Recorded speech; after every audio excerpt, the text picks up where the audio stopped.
So hello everyone, I am Akash Gaur. Welcome back to आपका अपना Indian medical lecture. नया topic discuss करेंगे gentamicin injection. सबसे पहली चीज, कोई भी पर्सनल मेडिकेशन ना ले, हम पर्सनल मेडिकेशन की सलाह नहीं देते हैं।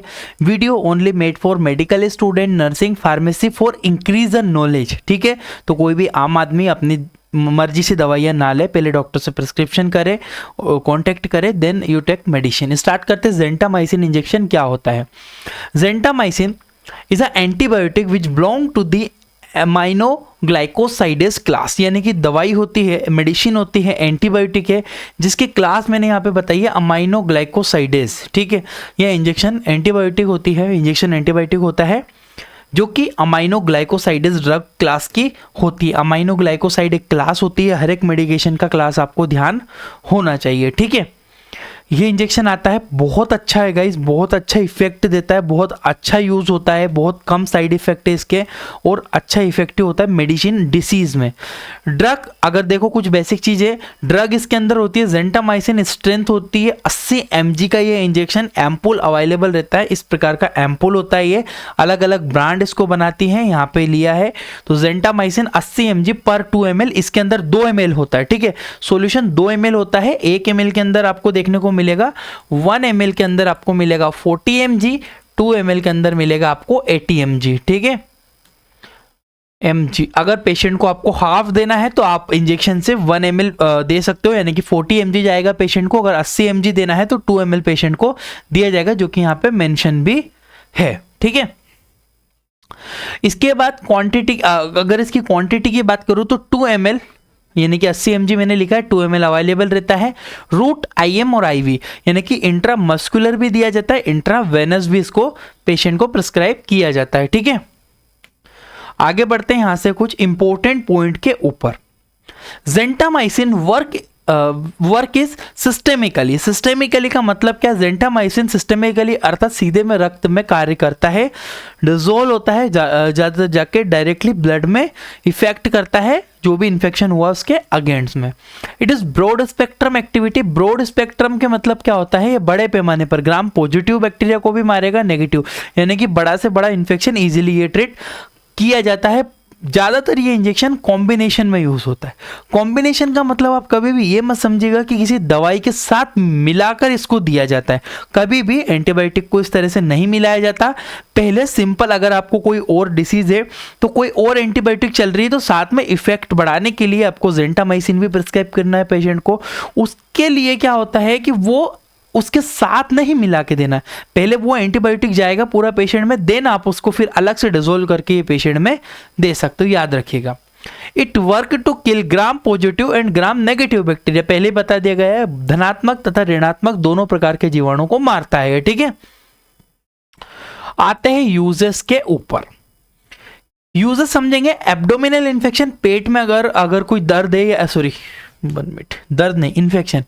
It is infection, not a pain killer, it is a antibiotic. ये गलती से यहाँ पे लिखा हुआ दर्द, इट इज, ठीक है, याद रखिएगा। तो एब्डोमिनल इन्फेक्शन, मेनिंजाइटिस अगर हो गया है पेशेंट को, यूरिन में कोई इन्फेक्शन हो रहा हो, अगर फेफड़ों से जुड़ा हुआ रेस्पिरेटरी ट्रैक्ट अगर सीवियर कोई इन्फेक्शन हुआ हो, या फिर ब्लड में कोई इन्फेक्शन हो गया हो, ब्लड में कभी होता है ना, ब्लड में इन्फेक्शन हो जाता है पेशेंट को, तब भी इसका इफेक्टिव अच्छा होता है, ज़्यादातर यूज़ किया जाता है। जॉइंट में अगर इन्फेक्शन हो गया हो, यानी कि किसी प्रकार के जॉइंट में हमारी बॉडी में कोई इन्फेक्शन हुआ हो, इन्फ्लामेशन हो रही हो, तब भी इस्तेमाल किया जाएगा, याद रखिएगा। इंपॉर्टेंट यूजेस हैं। स्पेशल यूजेस, कुछ स्पेशल इस्तेमाल भी होते हैं, जैसे कि gentamicin injection is also use in combination with other antibiotic like clindamycin to treat PID, pelvic inflammatory disease. यानी कि यह जो होता है, हमारा जो जेंटामाइसिन इंजेक्शन आपने देखा है, यह कुछ दूसरे एंटीबायोटिक के साथ भी दी जाती है, जैसे कि क्लिंडामाइसिन हुआ जो कि ठीक करती है पेल्विक रक्त डिसीज के होते, पेल्विस में कोई इन्फ्लामेशन होता है तब उसको ठीक करने के लिए इस्तेमाल की जाती है, कॉम्बिनेशन में यूज होती है। It is also use post operative to prevent other infection. क्या होता है कि इस जो इंजेक्शन है ना, मरीज को कोई ऑपरेशन हुआ है, ऑपरेशन के बाद भी पेशेंट को 5 दिन तक प्रिस्क्राइब कर देते हैं डॉक्टर। क्यों? क्योंकि उसको कोई, उस घाव में कोई इन्फेक्शन ना हो, कोई संक्रमण ना हो, इसलिए उसका इस्तेमाल किया जाता है पोस्ट ऑपरेटिव, यानी कि ऑपरेशन होने के बाद। It is also effective for abdominal sepsis, यानी कि पेट में या पेट में होने वाले घाव को भी जल्दी ठीक करता है। अगर पेट में किसी प्रकार के अंदर इंटरनल प्रॉब्लम कुछ हो रही हो, सेप्सिस वगैरह हो रहे हो, तब भी अच्छा इस्तेमाल किया जाता है। It is also effective for the ear infection, कानों में अगर कोई इन्फेक्शन हो रहा है, ईयर इन्फेक्शन में भी बहुत अच्छा इफेक्ट करता है।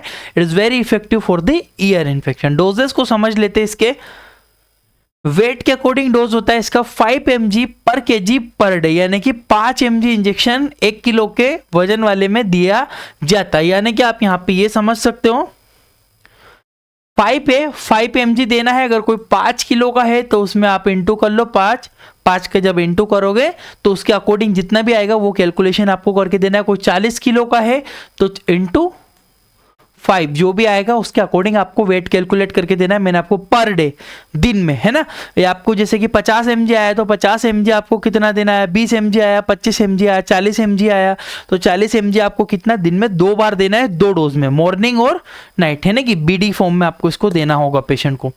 It can be use IV, 1 minute, TV नहीं,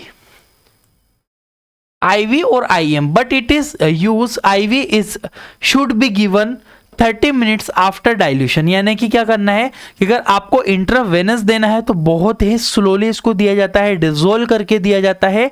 100 ml की NS में इसको दिया जाता है। यह इंजेक्शन नस तथा मांसपेशियों में दोनों में लगाया जाता है। ज़्यादातर इसका इंट्रामस्कुलर ही इस्तेमाल करते हैं। इंट्रामस्कुलर यानी कि मांसपेशियों में कमर पे लगाया जाता है इंजेक्शन ज़्यादातर, परंतु कुछ केसेस में इसको IV भी दे सकते हैं, बट डिजोल्व करके बहुत ही स्लोली आपको पेशेंट को देना होता है, ये ध्यान रखिएगा, ठीक है। साइड इफेक्ट के बारे में समझते हैं।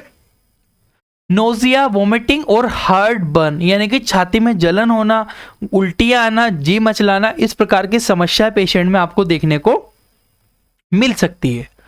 कॉन्ट्राइंडिकेशन की बात करेंगे तो प्रेगनेंसी में महिलाओं को नहीं देना है, जो गर्भवती महिला उनको इंजेक्शन नहीं दिया जाता है। ड्रग एलर्जी, दवाई से एलर्जी, दवाई से एलर्जी का मतलब है जिसको जेंटामाइसिन इंजेक्शन से एलर्जी है उसको नहीं देना हो। तो रीनल फेलियर, अगर किसी को रीनल फेलियर है तब भी नहीं दीजिए। एक इंपॉर्टेंट नोट लिखा है, this injection should not mix with other, यानी कि इसको कभी कभी क्या कहते हैं, बहुत सारे लोग किसी अदर इंजेक्शन के साथ मिक्स करके दे देते हैं। कभी भी ऐसा नहीं करना है। अगर आप किसी के साथ कॉम्बिनेशन में इस्तेमाल करो, जैसे क्लिंडामाइसिन के साथ देना है तो इसको अलग दो, मिलाकर दे दो, परंतु आपको क्लिंडामाइसिन में मिला के इसको नहीं देना है ना। क्लिंडामाइसिन पहले दे दो पेशेंट को, देन उसके बाद ये वाला इंजेक्शन दिया जाता है। दोनों को कभी भी ऐसा मिक्स कॉम्बिनेशन में इस्तेमाल नहीं करते हैं। आई होप कि आपको समझ में आया होगा। अगर इस तरह से डिटेल से आपको पढ़ना है तो हमारी एप्लीकेशन है Indian medical lecture, description comment box में लिंक है, वहां से नोट्स मिलेंगे। ये कोर्स देखने को मिलेगा आपको वहां पे, मेडिकल बुक किताब, इसमें 2 बुक का PDF देते हैं। 250-300 से ज़्यादा पेजेस है, 300 से ज़्यादा बीमारी है। हमारे जितने भी यूट्यूब के नोट्स सब मिलेंगे, वीडियोस मिलेगी, 1 साल तक नई वीडियो, नए नोट्स देंगे हम, सारी चीज़ें आपको प्रोवाइड वहाँ पे करेंगे। व्हाट्सएप नंबर भी है, डिस्क्रिप्शन कमेंट बॉक्स आप चेक करना, वहाँ पे सब मिल जाएगा। इसमें एक सर्टिफिकेट भी दिया जाता है, बेसिक एक्सपीरियंस सर्टिफिकेट होता है। अगर आप मेडिकल फील्ड से हो तो एक्सपीरियंस की तरह इस्तेमाल कर सकते हो। यहाँ पे DMLT का है, एग्जाम्पल के रूप में लिया है।